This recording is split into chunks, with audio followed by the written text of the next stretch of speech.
भारतीयों नमस्कार। किसान मजदूर संगठन के जो राष्ट्रीय अध्यक्ष हैं ठाकुर पूरन सिंह जी, जो एक सामाजिक नेता भी हैं, जो परिवर्तन चाहते हैं दबे कुचले वंचित समाज के लिए, खासतौर से अपने समाज के लिए भी। उनके पिताजी की आज 13वीं है जिन्होंने दुनिया को अलविदा कह दिया। यहाँ कई बड़े सियासी लोग भी आए हैं और वहीं उनके समाज के भी कई बड़े दिग्गज नेता आए हैं। इन सर से तो हम बातचीत कर चुके हैं, ये दो बाद में आए हैं, इनसे भी बातचीत करते हैं। आप जानते ही हैं सूरजपाल सिंह अम्मू जी के नाम से, जो भारतीय राजनेता हैं और करनी सेना के संस्थापक भी हैं। और दूसरे इन चेहरे को देखिए, राजेंद्र सिंह नरूका जी, जो राम राज्य मिशन के प्रेसिडेंट हैं और समाज सेवी हैं। सर, पहला सवाल तो आप ही से है। आज आप शोक सभा में आए हैं और शोक सभा का संदेश ही लेकर आए हैं, क्या कहते हैं यहाँ से?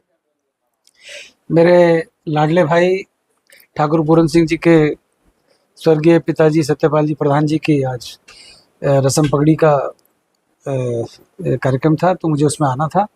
वैसे तो हम ना सियासी है ना सामाजिक है, हम लोग तो एक साधारण से व्यक्ति हैं, हिंदुस्तान के नागरिक हैं। परंतु जिस शख्सियत के हम घर पर आए हैं ठाकुर पूरन सिंह, उनसे हम बहुत प्रेरणा लेते हैं। और उनके पिताजी का, क्योंकि मेरा रिलेशन डायरेक्ट है पूरन सिंह जी के साथ, और आज मैं यहाँ पर उनको श्रद्धांजलि देने के लिए बाबूजी को यहाँ पर आया हूँ। मेरी तरफ से, महिपाल सिंह मकराना की तरफ से, नरूका साहब की तरफ से, ललित राणा की तरफ से, कार्तिकेय की तरफ से, और अनेक हस्तियाँ यहाँ पर बैठी हैं, और मेरा छोटा भाई विनोद थम्भट। ये जो ऐसी शख्सियत जब जाती है ना, तो समाज में दुख तो होता ही होता है निश्चित तौर पे, परंतु जो उनके जो गैप है, जो उनकी कमी है, वो कैसे भरी जाए उसकी चिंता होती है। तो मुझे, जैसे बाबूजी का, प्रधान जी का नाम था सत्यपाल जी का, उससे अधिक नाम आप आगे पूरन सिंह जी लेकर देश में चल रहे हैं। किसान मजदूरों की आवाज़ हैं और आपके साथ तो पूरा देश जुड़ा है। मैं व्यक्तिगत रूप से बहुत प्रभावित हूँ पूरन सिंह जी से, परंतु क्योंकि मेरी सिस्टर हैं जो इन्हीं के परिवार में हैं, तो मैं आज यहाँ पर आया हूँ। मुझे बाबूजी के जाने का दुख है, परंतु उनकी उम्र अधिक हो गई थी, तो मैं इसको दुख निवारण सभा भी कहूँगा, रस्म पगड़ी भी कहूँगा। तो बाबूजी का आशीर्वाद पूरन सिंह जी को मिला, हम सभी को मिला, क्षेत्र को मिला, इलाके को मिला। हमारी सबकी श्रद्धांजलि उनके प्रति है और मुझे उम्मीद है कि भगवान उनको अपने श्री चरणों में स्थान दें। सर, आप अपने समाज के लिए काम करते हैं, देश में जितना समाज है सभी के लिए काम करते हैं। क्षत्रिय कभी अपने समाज के लिए नहीं, अपने राष्ट्र के लिए काम करता है। क्षत्रिय केवल राष्ट्र के हित के लिए काम करता है।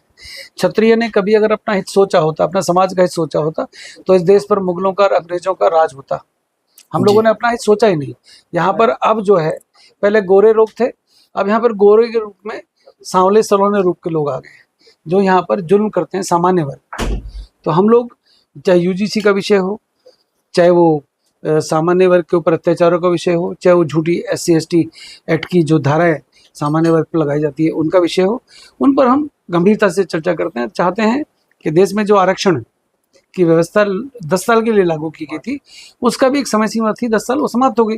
तो बहुत कुछ बदलाव की आवश्यकता है। तो हम जो लोग हैं, हम लोग तो दीवाने लोग, हम सड़कों पर रहते हैं, पब्लिक के बीच में रहते हैं। महिपाल सिंह मकराना देश नोक से 600 से ऊपर किलोमीटर की यात्रा कर रहे हैं। पूरन सिंह जी लगातार यात्राओं में रहते हैं।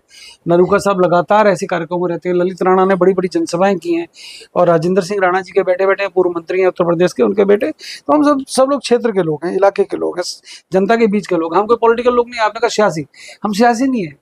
हम में से, मुझे तो नहीं लगता महिपाल सिंह मकराना ने कोई चुनाव लड़ा और नरूका ने चुनाव लड़ा। सर, आप चुनाव जितवाते भी हैं, हरवाते भी हैं, डराते भी हैं, झुकाते भी हैं। हमने कुछ गधों को चुनाव जितवाया है, कुछ नालायकों को चुनाव जितवाया है, कुछ गधों को पर सत्ता पर भी बिठाया है, इसका हमें अफसोस है। तो सर, सभी का मिशन एक ही है, जितने समाज के जिम्मेदार लोग बैठे हैं। जब हम एक जाजम पर बैठते हैं तो हम सबका विषय एक होता है। चाहे महिपाल सिंह मकराना की आवाज़ हो, चाहे ठाकुर पूरन सिंह की आवाज़ हो, चाहे राजेंद्र नरूका की आवाज़ हो, हम सब की आवाज़ एक होती है। और हम जो मिले सुर मेरा तुम्हारा तो सुर बने हमारा, तो हम लोग, हमारा सुर तो वो वाला है, जब हम सुर मिलाते हैं तो देश की सत्ता पर बैठे हुए लोग हिलते हैं। उनको एहसास है हमारी एकता का, हमारी ताकत का। वो नहीं चाहते कि समाज के लोग, क्षेत्र के लोग, जनहित की बात करने वाले लोग, जनता से जुड़े मुद्दों की आवाज़ उठाने वाले लोग इकट्ठे बैठे, परंतु उनके सपने कभी पूरे नहीं होते, और हमें गंदे लोगों के सपनों को तोड़ना आता है। सर, कई करनी सेना है, तो सबका मिशन एक ही है। करनी सेना कही है। महिपाल मकराना मेरा छोटा भाई है, आप उनके बड़े भाई हैं। मैं कुछ और कह रहा हूँ। श्री राजपूत करनी सेना के राष्ट्रीय अध्यक्ष है। हमने मध्य प्रदेश के अंदर एक बहुत बड़ा कार्यक्रम किया, आपको बता दूं, हरदा के अंदर जी। वहाँ हरदा के अंदर चाहे जीवन सिंह शेरपुर हो, चाहे सूरजपाल सिंह अम्मू हो, चाहे महिपाल सिंह मकराना हो, हमने कहा कि हमारे लिए देश के अंदर अगर करनी सेना की ओर से कोई आवाज बनेगा तो महिपाल सिंह मकराना बनेगा। महिपाल सिंह मकराना जयपुर से आवाज मारता है तो पूरी दिल्ली हिलती है। पूरन सिंह जी अगर कोई हमारे को आवाज देते हैं, किसान के मजदूर के हित में कोई बात करते हैं, तो हम उनके कदम से कदम मिलाकर चलते हैं और उनका साथ देते हैं। दुकानें, एजेंसियां, फ्रेंचाइजी बहुत होती है, हर एक किसी को अधिकार है, और इस देश में लोकतंत्र है, डेमोक्रेसी है, कोई भी अपना कुछ कर सकता है। परंतु हम लोग जो है जुड़े हुए हैं, चाहे वो माननीय लोकेंद्र सिंह कालरी हो, चाहे सुखदेव सिंह गोगामेडी हो, ये वो लोग हैं जो आज हमारे बीच में नहीं है, जिनकी अथाह मेहनत के कारण ये करनी सेना जो नाम पड़ा। आपने कहा संस्थापक, मैं संस्थापक, मेरी औकात नहीं संस्थापक की करनी सेना की। लोकेंद्र सिंह कालवी जी करनी सेना के संस्थापक थे। 2016 में उन्होंने संस्था को बनाया। उसने महिपाल सिंह जी ने उनके अंडर में काम किया। नरूका साहब उनके बहुत नजदीकी व्यक्ति थे, और मेयर पूरन सिंह जैसे तो उनके साथ जुड़े रहे। तो ये संस्थापक जो विषय है, हाँ, करनी सेना एक है, करनी माता के सारे शिष्य हैं, एक ही परिवार के हैं। जो लोग दुकान चला रहे हैं उनकी फ्रेंचाइजी है, फ्रेंचाइजी में जैसे वो आलतू फालतू का काम करना बंद होंगे, फ्रेंचाइजी खत्म हो जाएगी।